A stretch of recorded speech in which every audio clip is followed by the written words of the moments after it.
यहूदियों की बात करें और भारतीयों की बात करें तो हमारे अंदर, सनातनियों के अंदर और उनके अंदर मूल सिद्धांत क्या है कि हम आत्मा की अमरता को मानते हैं। वो आत्मा की अमरता को, अब हम आत्मा की अमरता को मानते हैं तो हम पुनर्जन्म को मानते हैं, वो पुनर्जन्म को नहीं मानते। हम आत्मा की अमरता को मानते हैं, पुनर्जन्म को मानते हैं, तो हम कर्मफल को मानते हैं। वो ना आत्मा की अमरता को मानते, ना पुनर्जन्म को मानते, ना कर्मफल को मानते। तो ये सैद्धांतिक अंतर है। अगर कोई मुसलमान आत्मा की अमरता को माने, पुनर्जन्म को माने, कर्मफल को माने, पाप और पुण्य को माने, किसी दूसरे को नुकसान नहीं पहुंचाए, तो वो भी सनातनी है, उसके अंदर भी कोई अंतर नहीं है। लेट समझ आएगी आपको थोड़ी सी बात, मैं अभी नहीं समझा पाऊंगा, उसके लिए कई घंटे की ट्रेनिंग चाहिए। तो मूल सैद्धांतिक अंतर क्या है कि हम कर्मफल, पुनर्जन्म और आत्मा की अमरता को मानते हैं। वो जो धर्म है, मत पंथ संप्रदाय हैं, वो आत्मा की अमरता को, पुनर्जन्म को और कर्मफल को नहीं मानते। अब ये जो हमने हिंदुओं में, सनातन में सबसे बड़े ग्रंथ को किसको माना? गीता को माना। गीता को माना कि गीता में बहुत बड़ा ज्ञान है। ये बचपन से हमें भी बताया जाता था। हम पूरी गीता के पन्ने पलटते थे, ज्ञान हमें कहीं दिखाई नहीं देता था। आपको भी नहीं दिखाई दिया होगा। सब कहते हैं कि गीता पढ़ो, आपने गीता पढ़ने की कोशिश की, उसको आपने समझ नहीं पाया। कहीं राजयोग, भक्ति योग, कर्म योग, फिर निष्काम कर्म योग, पता नहीं कितनी चीजें हैं। वो हो सकता है कि आपको कोई योग्य गुरु नहीं मिला तो आपको समझ नहीं आई, और मुझे भी समझ नहीं आई थी। गीता के पन्ने तो पलटे, लेकिन उसमें रुचि नहीं बनी, गीता के श्लोकों का अर्थ समझ नहीं आया। तो आज के सत्र के बाद आपको गीता भी समझ आएगी। आप जब पढ़ेंगे तो उसको समझने में आपकी रुचि आएगी। जो गीता हमारे यहां सबसे बड़ी ज्ञान की पुस्तक है, उसका एक लाइन में कहा जाए तो हमारा अंतिम व्यक्ति भी बता सकता है ना कि गीता को एक लाइन में बताओ तो व्यक्ति क्या कहेगा? जी, गीता कहती है कि आत्मा अजर अमर है। ये तो सब जानते हैं। और शरीर छोड़ना ऐसा है जैसे कपड़े बदलना। ठीक है, गलत है? इतना आप समझते हैं, नहीं समझते? गीता का यह सिद्धांत आज अंतिम व्यक्ति को पता है।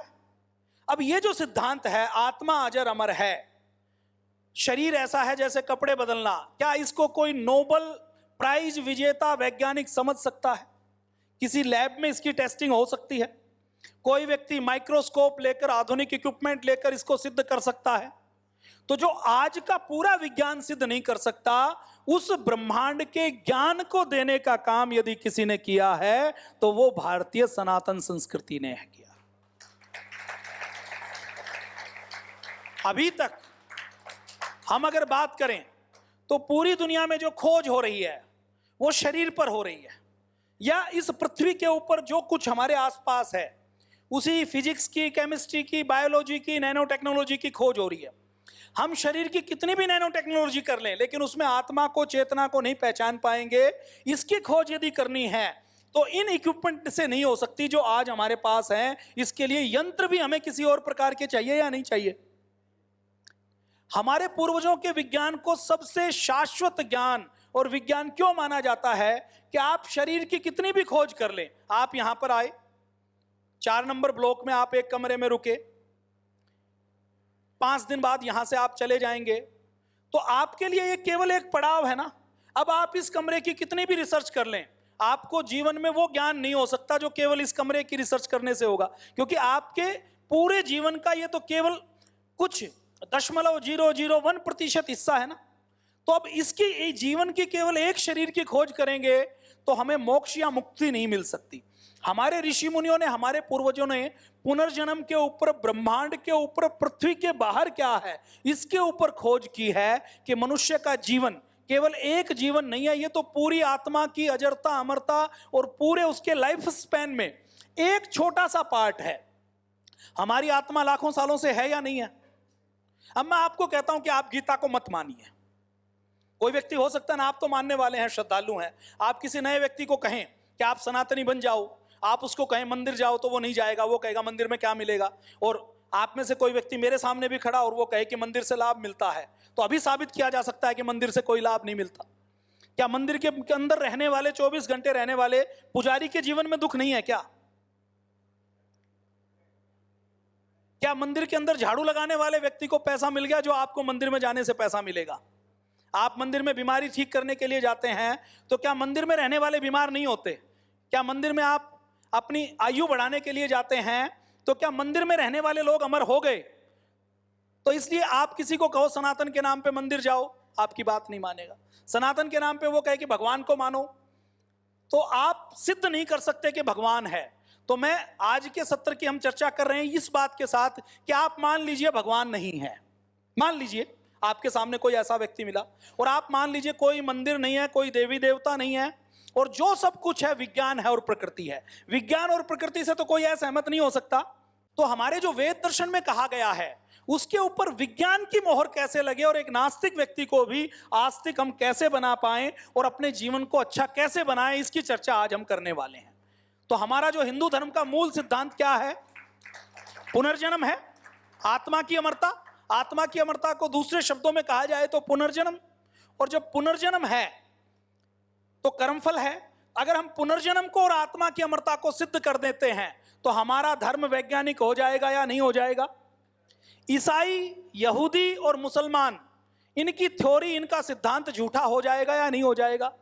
सिद्धांत की एक खास बात क्या है कि सारे सिद्धांत सार्वभौमिक होते हैं, सार्वकालिक होते हैं और वैज्ञानिक होते हैं। और उन सिद्धांतों की सबसे बड़ी बात क्या है कि एक सिद्धांत यदि कोई स्थापित हो गया तो उसका खंडन नहीं हो सकता। अगर खंडन हो गया तो वो सिद्धांत नहीं है, वो थ्योरी रियल थ्योरी नहीं है। तो ये जो पुनर्जन्म है, ये पुनर्जन्म के ऊपर आज हम भारत की बात नहीं करेंगे। वेद दर्शन उपनिषद गीता की जितनी बात हमने कर ली उतनी बात कर ली, उसके अलावा कोई बात नहीं करेंगे। अमेरिका में एक यूनिवर्सिटी है जिसका नाम है यूनिवर्सिटी ऑफ वर्जीनिया। क्या नाम है? आप लिख लीजिए, फिर आप गूगल करिएगा। और मेरी कोई भी बात आपको बिना प्रमाण के नहीं माननी, ये सोचकर नहीं माननी कि पतंजलि में राकेश जी ने कहा हमें उसकी बात को सच मानना है। आप वेरीफाई करें, आप प्रमाणित करें। प्रमाणित करने के बाद जब आपको पक्का यकीन हो जाए कि ये होता है, उसके बाद आपको इसको मानना है, नहीं तो नहीं मानना। आपको बीच में भी आपके पास कोई प्रमाण हो हमारी बात का खंडन करने का, तो आप अंत में अपनी चिट के ऊपर लिखकर उसको आप सबमिट करवा सकते हैं। ऐसे ही होनी चाहिए शिक्षा दीक्षा ट्रेनिंग। ऐसा तो नहीं होना चाहिए कि बस हमने कह दिया उसको आपको मानना है। अगर कोई ये कह रहा है तो इसका मतलब वो संगठन, वो संस्था, वो गुरु, वो विचार बिल्कुल भ्रष्ट है, उसका कभी भी पालन नहीं करना चाहिए। और जिसके अंदर कोई कमी होगी वो इन चीजों का आवरण लेता है। जो वैज्ञानिक होता है वो अपनी थ्योरी को सिद्ध करके दिखाता है या नहीं दिखाता? आप ये बात इस्लाम में नहीं कह सकते, आप यहूदियों को नहीं कह सकते, आप ईसाइयों को नहीं कह सकते। ईसाई धर्म कितने बड़े विज्ञान पर टिका हुआ है उसकी भी बातचीत करेंगे। ये जो सामने आप देख रहे हैं यूनिवर्सिटी ऑफ वर्जीनिया, इसके अंदर एक डिपार्टमेंट है। उस यूनिवर्सिटी ऑफ वर्जीनिया में आज से लगभग 40-50 साल पहले एक डॉक्टर हुए, एमबीबीएस एमडी डॉक्टर थे, न्यूरो के डॉक्टर थे, साइकोलॉजी के डॉक्टर थे, साइक्रेटिस्ट थे। उनके पास अलग अलग जो मस्तिष्क के रोगी होते थे वो आते थे और वो उनका इलाज करते थे। और उनका ये मानना था कि इस मस्तिष्क के अंदर सब कुछ है और इसी मस्तिष्क में हम सीखते हैं, विचार है, लैंग्वेज है। और हमारे अंदर कोई कमी, कोई कमजोरी आए तो हमारे मस्तिष्क में कोई कमी आए तो ही उसकी कमजोरी आती है। तो डॉक्टर यान स्टीवेंसन, नाम भी लिख सकते हैं आप, यहां पर दिखाया भी जा रहा है, ये उनकी फोटो है, नीचे उनका नाम है। तो doctor Ian Stevenson MBBS MD gold medalist थे। और ये करने के बाद जब वो रोगियों का इलाज कर रहे थे तो उनके पास एक ऐसा रोगी आया जिसका जन्म तो अमेरिका में हुआ और उसने 500 साल पुरानी अरबी भाषा में बात करनी शुरू की। और जब उसने 500 साल पुरानी अरबी भाषा में बात की तो डॉक्टर यान स्टीवेंसन ने यह वेरीफाई किया कि इनके घर में कोई अरबी बोलता है क्या, इनके घर में कोई अरबी भाषा का रेडियो या चैनल है क्या। उसने अरबी भाषा में बताया कि मैं 500 साल पहले अरब में मैं इस नाम के रूप में मेरा जन्म हुआ था, मेरी ऐसे मौत हुई थी। उसने पूरी कहानी सुनाई। डॉक्टर यान स्टीवेंसन को यकीन नहीं हुआ। साइंटिस्ट यकीन वैसे भी नहीं करता और करना भी नहीं चाहिए। अगर साइंटिस्ट पूर्वाग्रह से ग्रसित होगा तो वो विज्ञान है ही नहीं। विज्ञान की पहली थ्योरी क्या है कि कोई भी बायसनेस नहीं चाहिए। हम नहीं मानेंगे कि क्या होना चाहिए, जो परिणाम आएगा उसको बार बार रिपीट करेंगे, और 1000 1,00,000 बार बाद भी परिणाम वही आए, वही विज्ञान का सिद्धांत कहा जाता है। ये पहली रिसर्च मेथोडोलॉजी का पहला सिद्धांत है। उसमें हम मेरी मान्यता क्या है, ये कुछ भी नहीं होता। मान्यता जो बार बार परिणाम आए, जो बार बार रिपीट हो और जिसके अंदर कोई बदलाव नहीं हो, उसी को वैज्ञानिक थ्योरी कहा जाता है। तो डॉक्टर यान स्टीवेंसन का मस्तिष्क, क्योंकि उन्होंने डॉक्टरी में कहीं पढ़ाई की नहीं थी, कि जब तक हम कोई भाषा सीखेंगे नहीं तब तक भाषा कैसे बोल सकते हैं, कहीं हम गए नहीं तो कल्पना से कोई बात बोलेंगे तो कल्पना की बात सच नहीं हो सकती। उन्होंने अरब में उसकी कहानी का वेरिफिकेशन किया, तो जो उन्होंने बताया उस नाम का व्यक्ति था, जैसा जीवन उसका था वैसा जीवन उसका था, जैसे मृत्यु उसने बताई वैसे उसकी मृत्यु हुई थी। तो डॉक्टर यान स्टीवेंसन को यह विचार करने पर मजबूर होना पड़ा कि कुछ तो है, कुछ तो कनेक्शन है, ये है क्या। उन्होंने विज्ञान की सारी पुस्तकें पढ़ी, न्यूरो की, ब्रेन की, उस समय के जितने नोबेल पुरस्कार विजेताओं से लेकर न्यूरो के ऊपर जितने काम करने वाले वैज्ञानिक थे, उनसे पूछने की कोशिश की कि इसके बारे में बताइए, ये समझ नहीं आ रहा कि इसने 500 साल पुरानी बात कैसे बताई, इसके मस्तिष्क में कोई पुरानी बात कैसे आई और वो रियल कैसे है, और ये उस समय की भाषा कैसे बोल रहा है, क्योंकि भाषा भी 500 सालों में बदल जाती है ना। कहीं भी उसको उत्तर नहीं मिला, तो उन्होंने इस केस को आगे की स्टडी के लिए रख लिया। फिर उनके सामने कुछ ऐसे केसेस और आए, अमेरिका के आए, कनाडा के आए, यूरोप के अलग अलग देशों के आए, चाइना के आए, जापान के आए, भारत के तो बहुत से केस ऐसे आते थे। भारत में जब कोई पुनर्जन्म का केस आता है तो लोग कहते हैं कि इसको वहम हो गया होगा, ये भारत वाले पुनर्जन्म को मानते हैं इसलिए ये बहुत जल्दी यकीन कर लेते हैं। तो उन्होंने भारत के केसेस के ऊपर ज्यादा ध्यान नहीं दिया, लेकिन उनको ये पता लग गया कि भारत के अंदर पुनर्जन्म की, री इनकारनेशन की कोई थ्योरी है, और वहां के लोगों की ऐसी मान्यता है कि आत्मा एक बार मर जाती है तो दोबारा जन्म लेती है। अब क्योंकि वो जन्म से ईसाई थे तो वो भारत की इस थ्योरी को मानना नहीं चाहते थे। ईसाई व्यक्ति हिंदू सनातन की गीता को क्यों मानेगा, वेद को क्यों मानेगा, और उनकी नजर में तो हमारी सनातन के वेद, दर्शन, उपनिषद जितने भी ग्रंथ हैं वो सब ढोंग, आडंबर, पाखंड के ग्रंथ है, सब माइथोलॉजी है जिसके अंदर कोई ज्ञान विज्ञान नहीं है। तो वो ये मानने के लिए तैयार नहीं होते कि सनातन का कोई पुनर्जन्म है। तो उन्होंने खोज करनी शुरू की और उन्होंने पूरी अपनी जिंदगी लगाकर 2500 मामलों की खोज की। कितने? 2500 मामलों की खोज की, और हर मामले की खोज वैज्ञानिक ढंग से की। ऐसा नहीं कि किसी ने बोल दिया, जाके पता कर लिया तो उन्होंने मान लिया। पहले जन्म में फोटो क्या थी, चेहरा क्या था, नैन नक्श क्या था, कब जन्म हुआ, कब मृत्यु हुई, दूसरे जन्म में कब मृत्यु हुआ, कब जन्म हुआ, दूसरे जन्म पहले जन्म में क्या अंतर था, मेल था, फीमेल था, कितनी आयु में मरे, पहले में जन्म में कैसी पारिवारिक पृष्ठभूमि थी, दूसरे जन्म में क्या था, मृत्यु जो हुई वो एक्सीडेंट से हुई क्या, चोट लगने से हुई क्या, मृत्यु हुई तो चोट का निशान कहाँ लगा, कुछ अगला जन्म हुआ तो उसका चोट का निशान या कोई बर्थ मार्क कैसा था। मतलब जो बहुत वैज्ञानिक ढंग से खोज होती है। तो ये सारी उन्होंने जो खोज की वो पूर्ण वैज्ञानिक खोज की। उनके सामने एक मामला आया, उनके सामने एक हिटलर के समय का सेकेंड वर्ल्ड वॉर का एक मामला आया। क्या मामला आया? हिटलर के समय में, आप सबको पता है, हिटलर के समय सेकेंड वर्ल्ड वॉर में जर्मनी में बहुत से यहूदी थे और हिटलर यहूदियों का दुश्मन था। हिटलर यहूदियों को पकड़ के उनको कंसंट्रेशन कैंप में रखता था और कंसंट्रेशन कैंप में रख के उनको यातनाएं देने का काम करता था। कंसंट्रेशन कैंप में रखकर उनको प्रताड़ित करने का काम करता था और उनको मारने का काम करता था। गैस चैम्बर में, जैसे बंद कमरे में उन्होंने बंद किया, ऐसे ही कमरे होते थे जैसे ये है ना, ऐसा ही कमरा है, चारों ओर से बंद है और यहाँ पर पाइपलाइन लगी हुई है। उस पाइपलाइन में जैसे शावर होता है ना, वैसे शावर लगा हुआ है। तो उन शावर में वो जहरी कमरे में लोगों को बंद किया नंगा, और नंगा हजारों व्यक्तियों को एक कमरे में बंद करके वो गैस से जहरीला शावर चलाया, सारे लोग मर गए। और वहीं पास में भट्टी लगाई हुई है, लाशों को कन्वेयर के ऊपर रखा और भट्टी के अंदर झोंक के बिल्कुल राख कर दिया। वहां पर म्यूनिच के पास जर्मनी में एक कंसंट्रेशन कैंप था डकाऊ का। मैं भी वहां पर जाकर देखा कि कैसे अत्याचार होते हैं।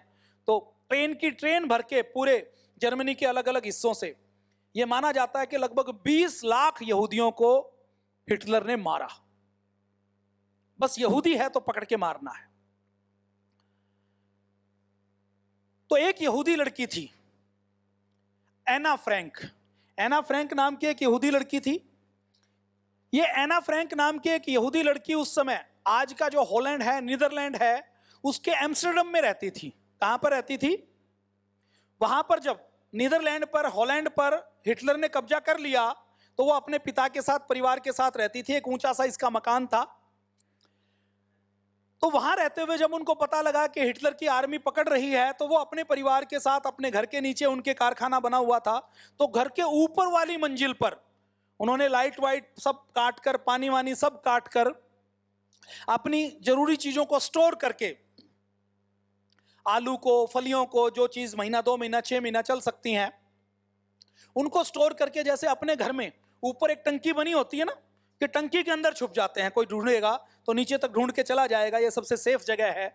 और कई महीनों तक उनका परिवार वहां पर छुपा रहा, और वहां पर वो बस पूरे दिन केवल सूखी फलियां खाते, केवल थोड़ा सा कुछ जो कच्चा पक्का मिल जाते वो खाते। और उनको ये था कि कहीं मित्र राष्ट्रों की सेना हिटलर को हरा देगी। रूस उस समय एक जगह मिला हुआ था, इटली मिला हुआ था, तो ये सब मिलके इनको, हिटलर को हरा देंगे तो फिर हम दोबारा से बाहर निकल जाएंगे, तो थोड़ा सा समय निकल जाए।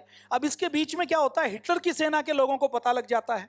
वो जो एना फ्रैंक है, ये जो लड़की है, ये 14-15 साल की लड़की थी, और ये अपनी डायरी लिखती थी कि आज ये हुआ, कल ये हुआ, ऐसे हिटलर के लोग आए, ऐसे हमारे पड़ोसी को मारा। उस समय जो उसके आसपास घटित हो रहा था वो उसने रियल तरीके से लिखा था। एना फ्रैंक अपनी डायरी लेके उसमें छुपी हुई थी। हिटलर के लोगों को पता लग गया। हिटलर ने एना फ्रैंक और उसके पूरे परिवार को पकड़ा और उसको कंसंट्रेशन कैंप में भेज दिया। उसकी डायरी वहीं उनके घर पर कबाड़ में, रद्दी में रह गई। एना फ्रैंक को पकड़कर हिटलर ने उसको गैस चैम्बर में बंद करके मार दिया। उसी एना फ्रैंक का 10-15 साल बाद वहीं यूरोप के एक देश में रीबर्थ हो जाता है, अगला जन्म हो जाता है। बार्बर कोरलिन के नाम से उसका रीबर्थ हो जाता है, बार्बर कोरलिन के नाम से। अब पड़ोस में जब उसका, एना फ्रैंक का रीबर्थ होता है बार्बर कोरलिन के नाम से, तो बार्बर कोरलिन से रीबर्थ होने के बाद वो बचपन में बताती है कि पिछले जन्म में मैं एना फ्रैंक थी, मुझे हिटलर ने मारा था। वो अपने माता पिता को कहती है, तो उसके माता पिता उस जन्म में ईसाई होते हैं, पिछले जन्म में यहूदी, अगले जन्म में उसका जन्म किस में हुआ? ईसाइयों में। अब ईसाई धर्म में पुनर्जन्म की मान्यता नहीं है, तो उसके माता पिता ये कहते हैं कि इसको तो वहम हो गया, इसको डॉक्टर को दिखाओ। उसको डॉक्टर को दिखाते हैं। डॉक्टर को दिखाने के बाद भी डॉक्टर कुछ फाइंड आउट नहीं कर पाता। तो जब वो बहुत जिद करती है और वो बहुत कहानियां बताती है, डिटेल में बताती है, और उस समय तक एना फ्रैंक की जो डायरी है, वो डायरी किसी को मिल जाती है और वो डायरी पब्लिश हो जाती है। ये जो एना फ्रैंक की डायरी है, ये ऐसी डायरी है जो दुनिया की 150 भाषाओं में छापी गई है। कितनी? आप में से किसी ने नाम सुना? पहले पढ़ाई में भी शायद एक लेसन आता था एना फ्रैंक के बारे में, टेक्स्ट बुक में आता था ना। हाँ, क्लास 10th में अभी भी इंग्लिश में है एना फ्रैंक की डायरी। किसके नाम से? हाँ, एक यंग गर्ल के नाम से वो चैप्टर है। तो एना फ्रैंक की डायरी पब्लिश हो गई। तो जब उसने कहा कि मैं एना फ्रैंक हूं, तो उसके माता पिता ने सोचा चलो टेस्ट कर लेते हैं ये एना फ्रैंक है या नहीं है। तो उसके माता पिता उसको एम्स्टर्डम में लेके गए। और ये जो एम्स्टर्डम है, ये ऐसा शहर है जो नहरों का शहर है, और यहाँ एक जैसी बिल्डिंग बनी हुई है। यहाँ कोई सामान्य व्यक्ति जाए तो गलियों में भूल जाता है। जैसे आप कनॉट प्लेस में जाए तो कनॉट प्लेस का हर कोना आपको एक जैसा लगता है? नहीं लगता। जो पहली बार जाता है उसको तो कंफ्यूज हो जाता है ना कि कौन सा चौक कहां से लगेगा। तो कनॉट प्लेस तो छोटी सी जगह है, पूरा एम्स्टर्डम ऐसा ही बना हुआ है। तो वहां पर जब वो गए तो उन्होंने उसको छोड़ दिया। उसको छोड़ा तो वो अपने घर को, जो गलियां किसी वहां के रहने वाले को पता होनी चाहिए, वो अपने घर में पहुंच गई। अब माता पिता उसके घर में पहुंचे तो उस समय तक उसके घर को म्यूजियम बना दिया गया था। ये जो है ना, ये उनका घर है और उसको म्यूजियम बना दिया गया था। म्यूजियम बनाने का काम चल रहा था, 15-20 साल बाद की बात है ये, सेकेंड वर्ल्ड वॉर के। तो जब म्यूजियम बन रहा था तो उसकी मरम्मत आदि का काम चल रहा था। तो एना फ्रैंक ने घुसते ही कहा कि ये जो सामने सीढ़ियां हैं, ये सीढ़ियां तो यहां नहीं थी, जब हम रहते थे तो ये सीढ़ियां दूसरी ओर थी। उसके माता पिता को बड़ा आश्चर्य हुआ। उन्होंने पूछा जब म्यूजियम वालों से, तो उन्होंने कहा कि हमने लोगों को पूरा म्यूजियम दिखाई दे इसलिए।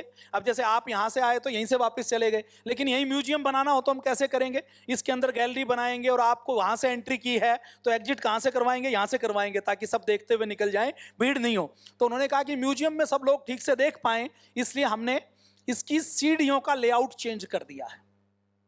फिर एना फ्रैंक थोड़ी आगे गई तो एक कमरे पर जाकर रुक गई। उसने कहा कि यहां तो मैंने अपनी गुड़िया, अपने कॉमिक हीरो, हर बच्चा चिपकाता है ना, शक्तिमान का फोटो, कोई नागराज का फोटो, कोई कौन सा होता है वो, सुपरमैन का फोटो या स्पाइडरमैन का फोटो। तो मैंने कहा कि हमने ये चिपकाया हुआ था, वो कहाँ गए? तो म्यूजियम के डायरेक्टर ने बताया कि वो यहीं पर थे। ये ठीक कह रही है, अभी व्हाइट वॉश किया है और उनको हमने उतार के रख लिया ताकि उनको खुला नहीं लगाएं। अपने घर में लोग प्रिजर्व करके नहीं लगाते, लेकिन म्यूजियम में कोई कागज भी दीवार पर है तो उसको शीशे में रख के उसका ट्रीटमेंट करके लगाते हैं ताकि 100-200 साल तक वो खराब नहीं हो। तो एना फ्रैंक ने पूरी कहानी सही सुनाई। अब पूरी कहानी सही सुनाई तो पूरे यूरोप में उसकी कहानी फैल गई। क्यों? क्योंकि एना फ्रैंक की कहानी थी तो इसलिए फैल गई। दूसरी और कोई कहानी होती तो उसको उतना माइलेज नहीं मिलता। तो उसने एना फ्रैंक की डायरी की बातें भी सारी कंफर्म की और जो बातें डायरी में नहीं थी वो बातें भी बताई, इंटरव्यू देना शुरू किया।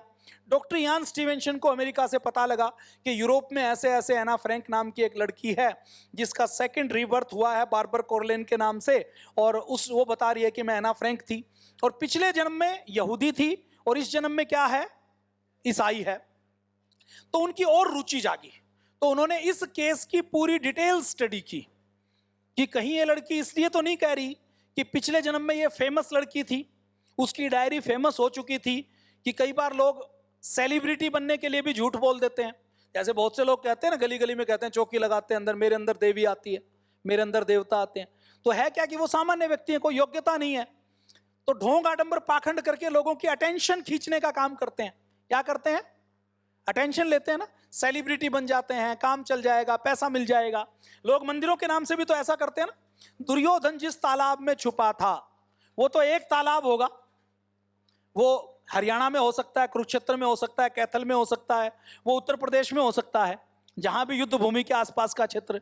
लेकिन अकेले हरियाणा में 200 तालाब ऐसे हैं जहां के आसपास के लोग कहते हैं कि दुर्योधन हमारे तालाब में ही छुपा था।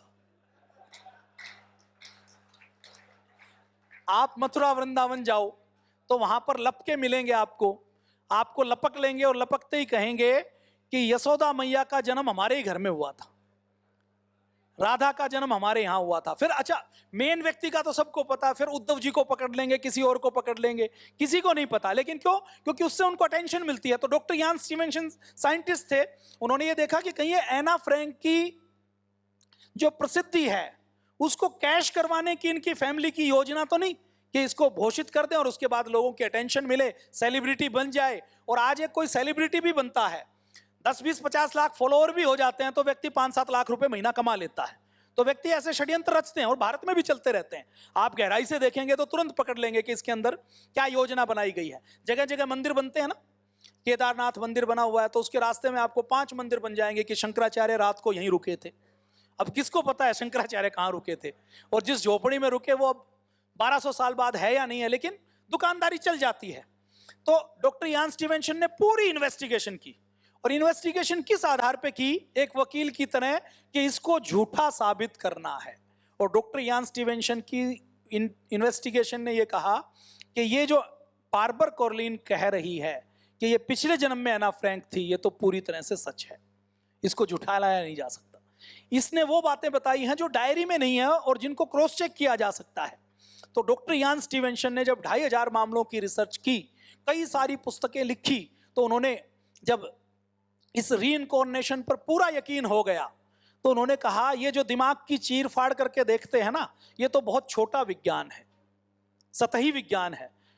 ये जो सेल को देखते हैं, ब्रेन को देखते हैं, ये तो पहली सीढ़ी का विज्ञान है। उन्होंने कहा कि ये जो आत्मा की अमरता का रीइंकार्नेशन का विज्ञान है, ये 100% सच है।